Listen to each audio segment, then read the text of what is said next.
नमस्कार। आज का दिन एनआईवीएस डीएलएड के लिए बहुत ही बड़ा ऐतिहासिक दिन है। बहुत दिनों के बाद एनआईवीएस डीएलएड के लिए आज के जैसा दिन आया है, जिसमें आप सबको मालूम होगा कि एनआईवीएस डीएलएड के खिलाफ में लगभग साल भर पहले ही डिसीजन आ चुका था, लेकिन उस डिसीजन के खिलाफ में लगभग 10 स्टेट में अलग अलग हाई कोर्ट में उस डिसीजन के खिलाफ में केस हो रहा था। उसी में से हमारा बिहार और यूपी था। यह दो स्टेट यूपी और बिहार मिल करके ट्रांसफर पिटीशन के माध्यम से सुप्रीम कोर्ट में अपने बात रखने के लिए गया। उसी मुद्दा पे आज सुनवाई था कि लगभग साल भर पहले कौन सा ऐसा डिसीजन एनआईवीएस डीएलएड के खिलाफ में माननीय सुप्रीम कोर्ट दे दिया, जिसके वजह से अलग अलग हाई कोर्ट में केस हो रहा है। तो उसी से बिहार और यूपी का ट्रांसफर पिटीशन के माध्यम से सुप्रीम कोर्ट में गया अपना बात रखने के लिए कि एनआईवीएस डीएलएड के बारे में एक बार फिर से सुनवाई किया जाए। धन्यवाद उस न्यायालय का, धन्यवाद उस जज का, और धन्यवाद हमारे वकील मनदीप कालरा जी और मीनाक्षी अरोड़ा जी का कि बहुत ही सूझबूझ के साथ इस केस को मात्र और मात्र आज सुनवाई था कि इस केस में तो डिसीजन आ गया है, इस केस में फिर से सुनवाई किया जाए या नहीं, बस मात्र और मात्र इसी पे डिसीजन था। तो बहुत ही धन्यवाद के पात्र हैं हमारे वकील मीनाक्षी अरोड़ा जी और मनदीप कालरा जी, जिनके सूझबूझ की वजह से आज हमारा बिहार और यूपी का ट्रांसफर पिटीशन जो था एक्सेप्ट कर लिया गया और इस पे माननीय न्यायालय के द्वारा बोला गया कि हाँ, इस पर हम फिर से एक बार सुनवाई शुरू से करेंगे। जो भी आपको साक्ष्य रखना होगा, जो भी आपके पास डॉक्यूमेंट होगा, आप उसमें रखिएगा। और बस इतना ही, इस ट्रांसफर पिटीशन को एक्सेप्ट करके उसमें एक टेंटेटिव डेट दे दिया गया कि 10 जुलाई के बाद इस केस में सुनवाई होगा। तो जैसे ही ये बात मार्केट में आई, पब्लिक डोमेन में आई कि एनआईवीएस डीएलएड के कैंडिडेट फिर से एक्टिव हो गए हैं, कुछ चंदा ग्रुप है उस लोगों के पेट में दर्द होने लगा कि क्या फिर से एनआईवीएस कैंडिडेट फिर से तो एक्टिव नहीं हो गया है। इस चीज को देख करके उन लोगों को पेट में दर्द होने लगा है कि एनआईवीएस को कैसे भी करके बाहर किया जाए। लेकिन उन लोग को ये भी चीज दिन भूल गया है कि जिस दिन बीएड और डीएलएड के बीच में विवाद हो रहा था, तो रेगुलर डीएलएड के पास वकील को पेमेंट करने के लिए पैसा नहीं था। वो दिन वो लोग भूल गया। उसमें जब वकील को देना होता था पैसा, तो लगभग 90% पैसा उसका पेमेंट एनआईवीएस डीएलएड ही देता था। वो दिन भूल जाता है। ये जो 7वां चरण है बिहार में बहाली के लिए, सबसे ज्यादा अगर रोड पे उतरा है, सबसे ज्यादा अगर आंदोलन हुआ है, तो उसमें एनआईवीएस डीएलएड का अहम भूमिका है। चाहे आज के समय में कोई माने या ना माने, जो भी कैंडिडेट अगर आज से लगभग साल भर पहले या 2 साल पहले जब गर्दनी बाग हो या डक बंगला हो घेराव करना था, तो उसमें बढ़ चढ़ करके अहम हिस्सा एनआईवीएस डीएलएड निभाता था। लेकिन जब एनआईवीएस डीएलएड की मदद से बहाली भी निकला, बहाली भी हुआ, ये बीएड वर्सेस डीएलएड का विवाद भी हुआ, उसमें भी सबसे ज्यादा एनआईवीएस डीएलएड पैसा दिया। जब सब काम हो गया, तो रेगुलर डीएलएड वर्सेस एनआईवीएस के बीच में फूट डालने का प्रयास ये चंदा गैंग किया, चंदा गैंग कर दिया, विवाद भी करवा दिया। पता ना अपना क्या उसमें अपने आप को साबित करना चाहता था लोग कि विवाद कराकर, केस कराकर एनआईवीएस डीएलएड के खिलाफ में जजमेंट करवा दिया। उस जजमेंट के खिलाफ में बहुत सारा आवाज उठा। उस एक जजमेंट के खिलाफ से 14 लाख कैंडिडेट को धक्का लगा था। लेकिन वो दिन सभी लोग भूल जाता है और आज अपने आप को नेता साबित करने में लग जाता है। वही नेता है जो बोलता है कि हम टीआरई 1 रद्द करवा देंगे, टीआरई 2 रद्द करवा देंगे, एनआईवीएस वाला को मक्खी की तरह बाहर निकाल कर फेंक देंगे, बीएड से 1 to 5 को बाहर कर देंगे, सब करवा देंगे। और मात्र एक ग्रुप चलता है जो बस चंदा के लिए ग्रुप चलता है, अपना पॉकेट भरने के लिए ग्रुप चलता है, सब बोलेगा कि हम ही करवा दिए, टीआरई 1 में हम ही करवा दिए, टीआरई 2 के रद्द हम ही करवा देंगे, एनआईओएस वाला को बाहर हम ही करवा देंगे, 1 to 5 से बीएड को बाहर हम ही करवा देंगे। अरे भैया सब तुम ही करवा रहे हो,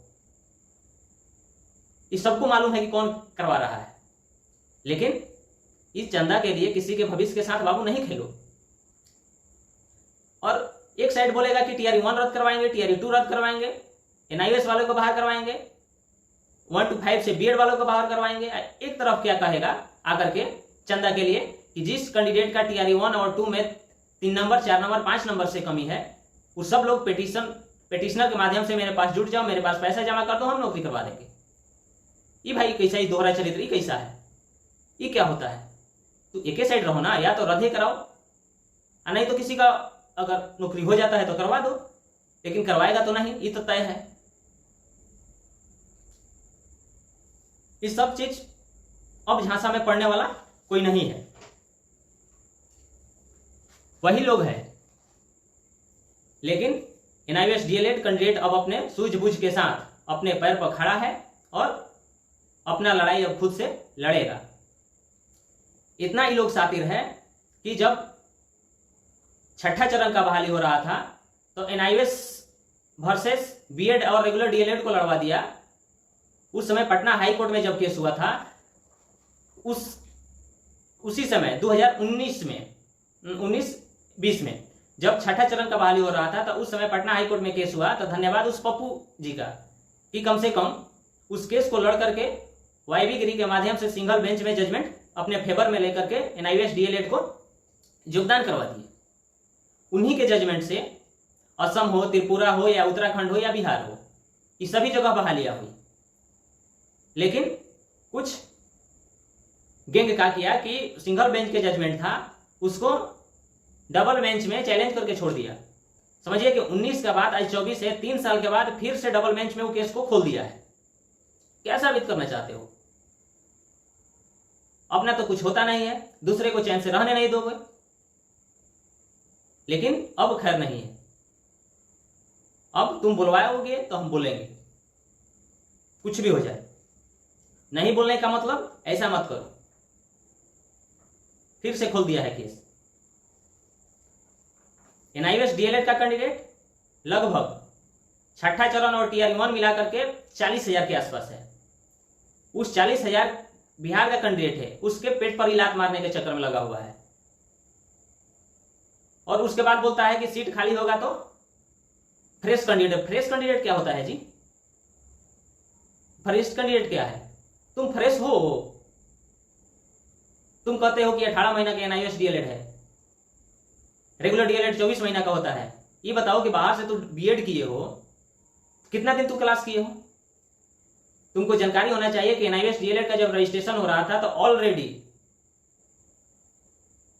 उसमें पहले से कैंडिडेट कहीं ना कहीं पढ़ा रहा था, लेकिन तब उसमें रजिस्ट्रेशन हुआ, तब उसको 18 महीना के लिए वैलिड किया गया। 18 महीना 6 महीना उसमें इंटर्नशिप जुड़ा हुआ था, तब 24 महीना था। और तुम बोलते हो कि हम बीएड किए हुए हैं। बीएड जो बिहार के बाहर के स्टेट से करता है, कितना दिन कॉलेज यूनिवर्सिटी का मुंह देखने जाता है? बताएगा तुम? ऐसा नहीं होता है। अगर सर्टिफिकेट को अगर बिहार के बाहर से जितना भी बीएड है अगर जांच हो जाए ठीक से ना, तो मात्र और मात्र 10% 90% फर्जी निकलेगा। बाहर का जितना भी स्टूडेंट है, बाहर से जितना भी सर्टिफिकेट ले लेता है, सब के सब लगभग 90% फर्जी रहता है। जिस यूनिवर्सिटी या कॉलेज में एडमिशन लेता है लोग, उस यूनिवर्सिटी में अगर उस कॉलेज को 50 को सीट मिला हुआ है तो 500 एडमिशन लेता है। वो अगर 100 को अगर उसके पास सीट है तो 1000 एडमिशन ले लेता है। क्या वही सर्टिफिकेट फर्जी है? डीएलएड था कि वो अगर कहीं ना कहीं प्राइवेट स्कूल में अपने आप को पढ़ा रहा था, अपने आप को साबित कर रहा था, तब उसको 18 महीना में उसको डिग्री मिला हुआ है। उसके बाद 18 महीना और 24 महीना बात करता है। केस करवा दिया। फिर से जब कहीं नहीं पचा, जब कहीं नहीं दाल गला, ना टीआरई 1 में गला, ना टीआरई 2 में गला, ना एनआईओएस में गला, ना बीएड 1 to 5 से बाहर हुआ, तब अब खोल दिया है। 50-53 केस को अभी खोल दिया है।